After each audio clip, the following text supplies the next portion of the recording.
Canadian Prime Minister Mark Carney just destroyed the U.S. Ambassador Pete Hoekstra for criticizing the Canadians in their behavior towards the U.S. Twice this week, the U.S. Ambassador to Canada has been telling Canadians about his great disappointment. He has said, Pete Hoekstra has said twice that the United States had hoped for a bigger deal with Canada than just the CUSMA, than just the USMCA.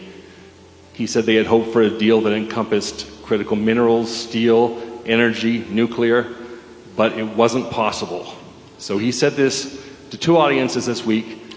What's your side of the story? That bigger deal that's in the interest not just of the United States, but in the interest of the Canadian people is not on the table. But it's still possible. When U.S. Ambassador Pete Hoekstra publicly complained that Canadians aren't passionate about their relationship with the United States, he probably didn't expect the reaction he got.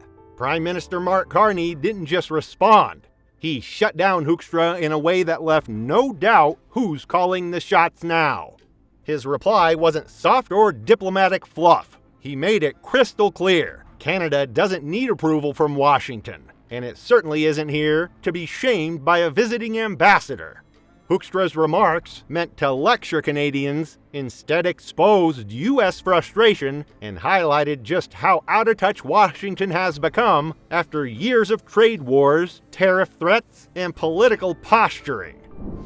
What is the fact is that Canada and Mexico have the best actual trading relationship, trading agreements with the United States.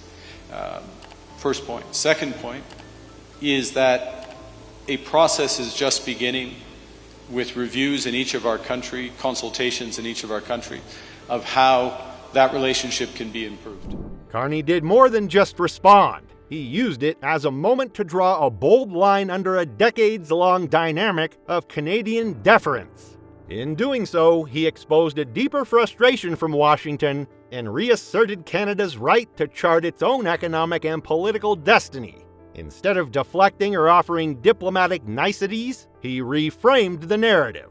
He argued that Canada's current posture isn't about spite or emotion. It's about strategy, survival, and sovereignty.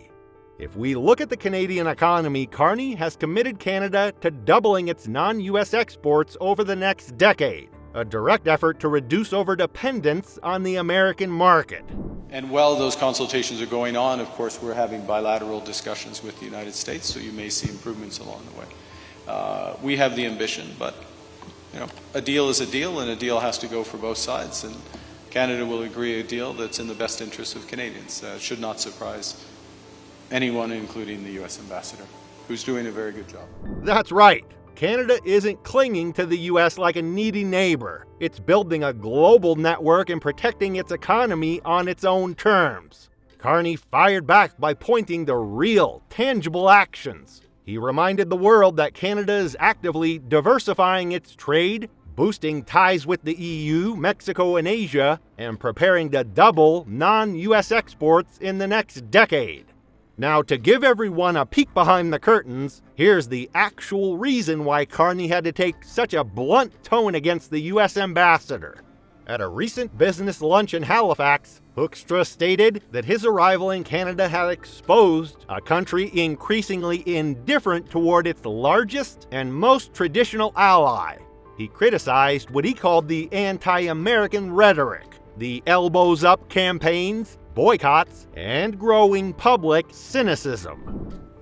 The thing that was probably the most unexpected, and we're going to get right into the meat of the stuff that we want to talk about today, okay? I'm disappointed that I came to Canada, a Canada that it is very, very difficult to find Canadians who are passionate about the American-Canadian relationship, okay? You ran a campaign where, it was anti-American, elbows up, me too. It was an anti-American campaign. That has continued. That's disappointing. According to him, Canadians seem uninterested, even resentful of their long history of trade, security, and cultural ties with the U.S. That wasn't simply a criticism of policy. It came off as harsh judgment of Canadian identity.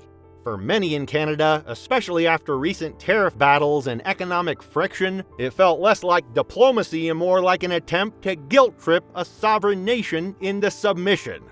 That's why the reaction was swift, from business leaders to everyday citizens. As one Canadian trace sector representative bluntly put it, when you kick a dog, you can't blame him for snarling back. Me too. It was an anti-American campaign. That has continued. That's disappointing. I talked to a lot of business people. They are passionate about the relationship because they recognize rebuilding ecosystems and rebuilding the kind of economic relationships that we have.